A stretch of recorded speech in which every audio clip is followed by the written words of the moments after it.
If you would like to get your song reviewed, dear listener, there's the filthy capitalist option, as Sori says.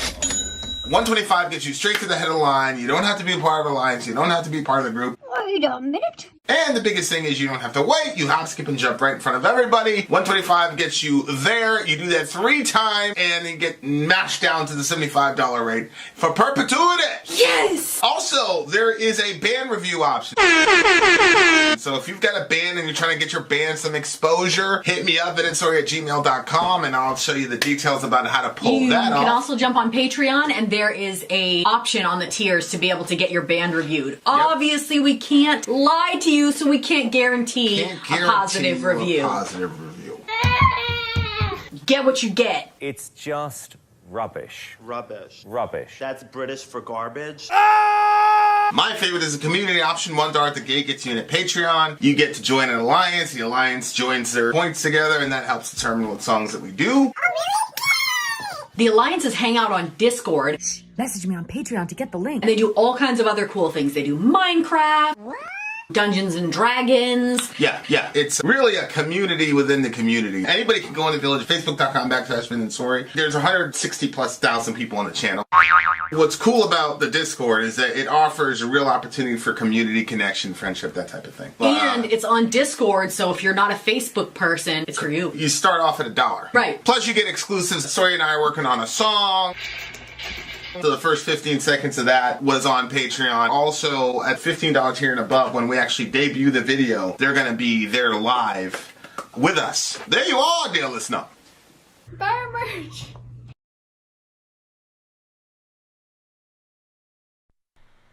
Buy our merch indeed, that y'all shall lead them. To buy our merch. Yes, dear listener. Yes, dear listener. Yes, dear listener. Let me know if you guys hear an echo. If you don't hear an echo, good. The reason that it has a predetermined timeline is because this is not actually live. We just already shot this in the past, and it's now playing for you in the present. Time is a... So glad there's no echo. I put that over there so for 2 reasons. 1, so I wouldn't hit it, and 2, so I could not block my... All right, dear listeners. So we are at the foothills of a entire album review. It is. The big homie Wackator is up. Brought to you by the Wackator. And we're doing an entire album of Dream Theater. An entire album of Dream Theater, dear listener. Everybody knows that your boy Vin is not a fan of prog metal.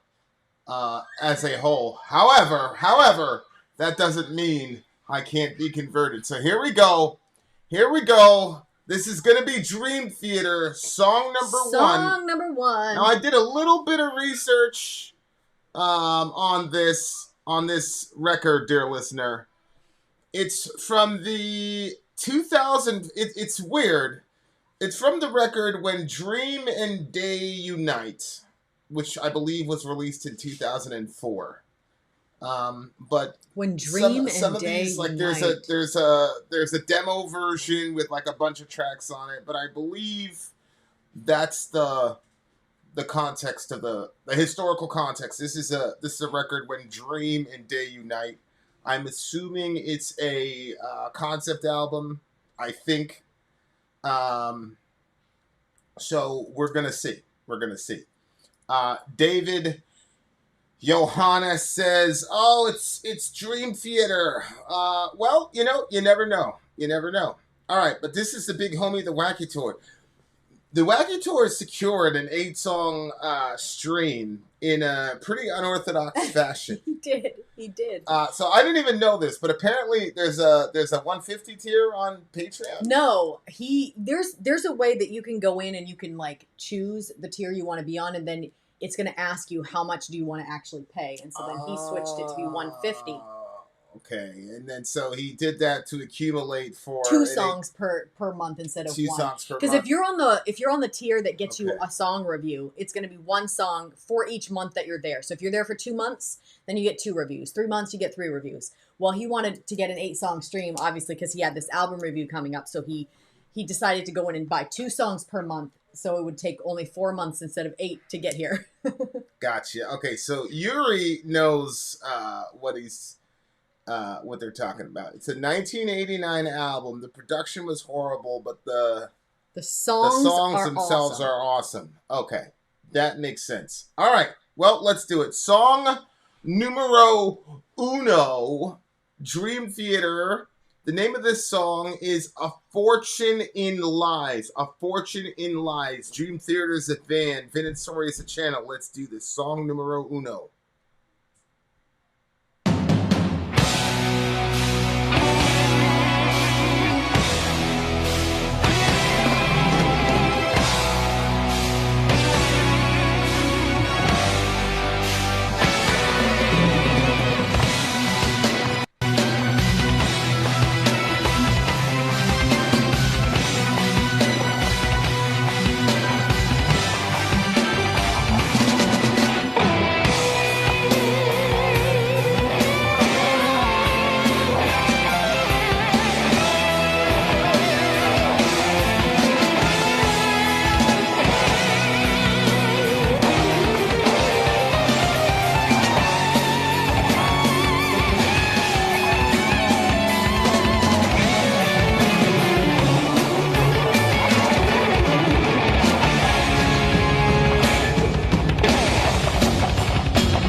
was song number 1. You know, I never think of Dream Theater being like a heavy band ever.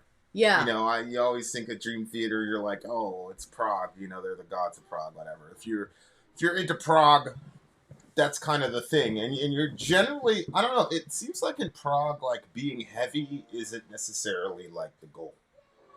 Yeah. It seems like in prog, variety it's like is. you can be, it's about being creative. Creativity. Yeah. You know, weird time signatures or weird chords that generally don't go together or not supposed to go together, or whatever you call it. So that part where I love that part, and it's funny because Fear Factory, I don't want to say they copied that riff, but they definitely, I forgot the name of the song.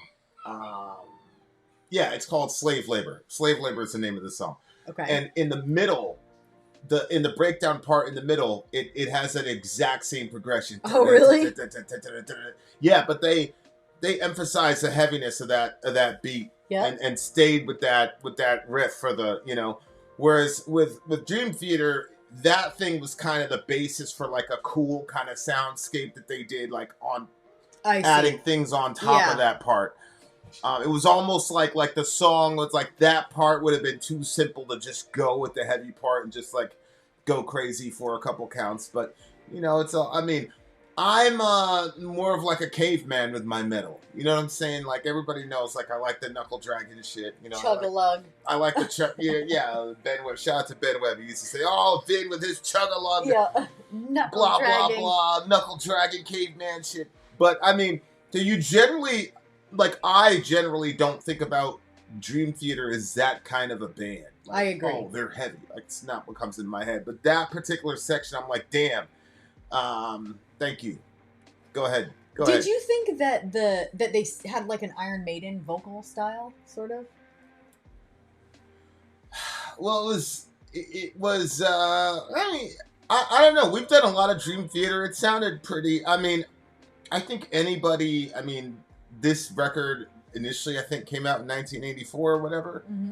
So I don't think you could have been a serious band at the time and not have been influenced by Iron Maiden. I just think that they were so influential that everybody, you know what I'm saying? It was just yeah. If you were in the thrash you said genre, this would have been what year? 1984. You know what I'm saying? So like, that was, you know, I think Iron Maiden had really separated themselves by that point. You know what I'm saying? Mm-hmm. So I think everybody was inspired by Iron Maiden. Yeah. You know what I'm saying? Like, if you had the vocal talent for it. Mm-hmm. That's the other thing. Is like, I'm sure Metallica may have been inspired by Maiden, but that could only translate 89, not 84, 89. I'm sure Metallica was inspired by Iron Maiden, but that would only come through on guitars. It definitely wasn't going to come through with the vocals because, you know, you just didn't have that capability. Mm-hmm. No disrespect to Hetfield, but obviously there's a big difference vocally between, you know, Homeboy from Maiden versus like a Metallica type guy. But, okay. What did you think the song was about? Well, I kind of was getting from the record label. You know, we kind of talked about that. Yeah. And, you know, maybe you make a fortune in lies. You can keep a giant alive. You can ride the red until everybody smiles. Is that, you know, when you're doing a budget and stuff, like when it's in the red, is that what they mean by red? Or what form of red do you think they meant? Yeah, that's a good point. Like, I didn't know what ride the red meant there other than like, you're making us lose money, you know, like a business. If you're in the black, then you end in the year positive, or you're ending that quarter positive. Yeah. Where if you end in the red, you're ending in the negative. And I don't know if it was them saying back what the record label was saying to them, which is like, you guys are in the red, like you owe money, so you got to do XYZ thing, because that's what record labels do to you. It's like they'll say, "Oh, here's $1 million for signing." It's like, "Oh my God, they just gave me $1 million," and then it's like, you know, $400,000 for the studio set. Like at the end of the year, or whatever it is, you end up owing the record label money after they just gave you $1 million because that's you know, so whatever. Frustrating. And then that's how they get you to do like 2 or 3 records one right after the other.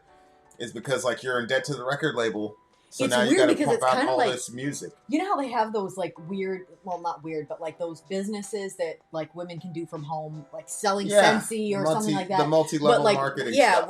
When you're getting into it, first you have to buy the initial package, right, which is hundreds of dollars, right, and then you have to sell it to make it, and so then correct, you end up stuck in this cycle, and eventually most people end up saying, okay, I've spent enough now, I can't recoup this money. Correct. I mean, there are some people that do well on it, not everybody, but. I wasn't sure if what Riding the Red was until Everybody Smiles was like, you know how when a boss or somebody will like do a little something to appease you, like they don't actually increase your pay. Oh yeah. But they'll make you third key. You can have an extra key to get in. They increase your workload. Yeah, yeah. But it's supposed to make you feel better that there's. So I didn't know if it was like one of those, like the record label rides the red until everybody smiles. Like they're trying to make everybody like happy, but they're in the red. Like we're not doing good. We're not happy. Yeah, and you know that's right, Ian. Obviously, the artist is in a situation where it's like, yo, I didn't pick up a guitar to do this bullshit. Yeah. You know, and so like there's that conflict. Wackatory saying they never got any touring for this album. They were just thrown aside basically by the record label. You know, and again, touring is now, but has always been the real way that artists make money. Is the touring. But even with the touring, you got to get promotion, you got to get all that stuff in there. So even though the artists make the most of their money with touring, it's still not as lucrative as it could be if the record label doesn't get behind it. The record label has to get behind it in order for those tours to really work until you become, you know, like your own monster, like a Korn, Evanescence, Metallica, you know, those kinds of bands, they get to a point where, you know, you don't need that kind of promotion. But Dream Theater in 1989 probably still needed that promotion. And so, like, it's a very, if you're a poppy band on the same label, they're getting the promotion, they're getting the money, they're getting the commercial spots. Then the record label comes back and says, oh, this poppy band is doing better than you are. You need to write more songs like them. But then the artist is saying, well, yeah, but they're getting all the promotion, so it's a chicken or the egg thing. Or, like, yeah, exactly. You know? Yeah. And so it's a tough balance. But I can remember when in the unity of our 5-day sessions, not even once did we hear the Siren song. What kind of imagination asleep in some lyrical coma? Whose vain, futile memory could have been so wrong? So it looks like, oh my God, they were just doing wow. Local clubs in New York. I mean, I've never pretended to be a big Dream Theater fan, but that just seems crazy to me for a band with this kind of. I mean, these guys are now legends. Like they're like literally like a legendary band. So it's just crazy to me that they were getting treated like that by the record label.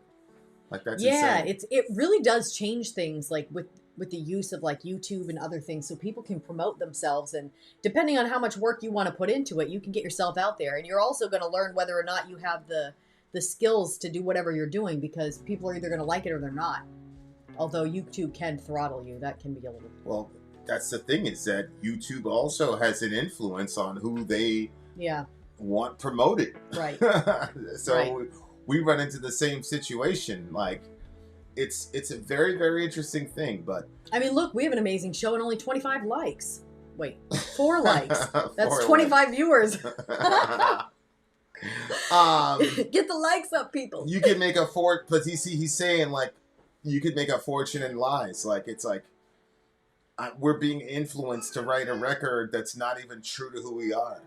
Like not even not just lying lyrics, but also even lying guitar kind of riffs. Like I don't want to play this kind of song, but you're saying you're saying I have to do it this way. So now I'm saying because. As a guitarist, you're absolutely communicating something. That's such a betrayal of like your soul, like your artistic side. Like that's really hard. I bet that's really hard for them after they've been like years later when they look back to be like, I friggin' wasted that for those people. Especially if you're in a metal band, because the metal community has such a primer on authenticity. You know what I'm saying? Like, you know, there's not a lot of like, you know, sure in rap, you know, but like honestly, like all the rappers I grew up with were not like they were saying they were. You know what I'm saying? Like they were not, you know. Yeah. The new group of rappers are absolutely who they say they are. That's why they keep dying every 6 months. You see what I'm saying? But all these rappers that have been around for like 20, 25 years, you're not really like that. You're not really. You see what I'm saying? They're like, but in Good metal, like, especially like when it comes to the instrument, because you're creating all of the music. In rap, you are not creating all of the music. Right. In rap, you're creating a persona, and then you have your lyrics, and I'm not saying that it's not an art form. It absolutely is. But as a musician in a metal band, you are more responsible for the sound than you are as a rapper. So it's like there's a real like responsibility as a guitarist. Like there's certain kinds of songs that Slipknot cannot write without being accused of selling out. So when they did Volume 3 or whatever, you know, that's when people were like, "Oh, Slipknot sold out because they couldn't write Iowa 2.0, but who could?" Like, you know what I'm saying? So it's I could definitely see like them being worried about, you know, selling out, not being true to themselves, while at the same time the record label's like, we're here to make money, we're not a charity. Yeah. You know what I'm saying? Yeah, exactly. Exactly. So, but he's saying, when he says the siren song, oh, go ahead. Well, he's saying like, whose vain feudal memory could have been so wrong? Because he's like, I'm idealizing the past. I'm romanticizing. We had these 5-day sessions and we were just staying in there and it was about the purity of the music. But now he's looking back and he's saying, whose vain feudal memory could have been so wrong? So he's like, what's going on right now in his current moment with how their art is being corrupted is now affecting even how he interpreted the glory days of their band. Yeah. Like, you know, which is obviously a principle that you can, if you can figure that out, you'll be a lot happier in life, where it's like, yo, I'm not really happy with this current situation, but that doesn't mean everything before it was bad. Like, both of those things can be true. Like, you guys could have really got together as a pure band with pure intentions, and now you've run into the jaws of capitalism. Like, both can be true at the same time. Yeah. But usually with us, with human beings, usually it's like, well, if it's bad now, then it's always been bad. You know what I'm saying? Yeah. Or if it's fake now, it was always fake. Or if they're like that, then they were never really your friend. Like, you know, like, people say stuff like that kind of like as a defense mechanism. You were never my friend. You know, it's like, no, they were your friend. They're not your friend now. Okay, like, people change, but that doesn't mean they were never your friend. You see what I'm saying? So it's like, though there were idealistic times when you guys were young kids in your 20s in a garage band and it was just pure. You know what I'm saying? Like, that was real. It doesn't mean it wasn't real. It just means that it's not where it is right now. So that was a big thing in the song to me. So musically, it's so abstract to me. It's very hard for me to, like, it just feels like there's a lot going on musically, and it's hard for me to like get in there. In the house. Well, you know what's fascinating is I usually say with prog songs, like, oh, it was too long. You know, it's like this was 3 minutes too long. But like, some of this was like, they had so many good sections in this particular song musically that it was almost like they didn't have enough time to really explicate that and let it sit. So it's kind of interesting. But it started out very epic. Like, it really came out like really like raw. And then like lyrically he kind of jumped in there in an off timing. There's a 50-minute video of the band recording under the basement of a restaurant.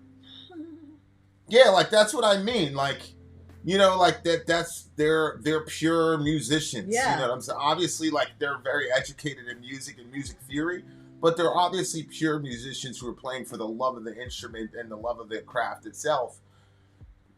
Unfortunately, sometimes that runs into, you know, you could say capitalism, but you can also you can call it the curse, which is by the sweat of your brow you shall eat bread, and so that's always going to rear its ugly head.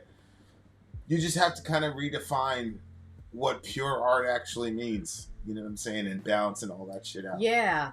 Sometimes redefining the goal is actually really helpful.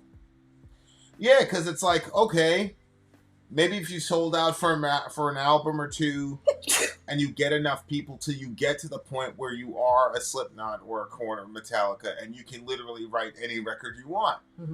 That's a way of thinking about it. I think Tool can write any record that they want.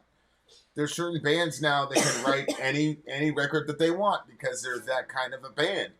You know what I'm saying? So it may be that sometimes that the band might say, hey, let's sell out here, accumulate all this power, and then once you accumulate the power, then you can, bring the music back to where it's supposed to be, whatever people want to sing. You know what I'm saying? Yeah. I wonder if it's difficult to do that after, because you've already created a certain trajectory that you're on and the type of music that you're creating.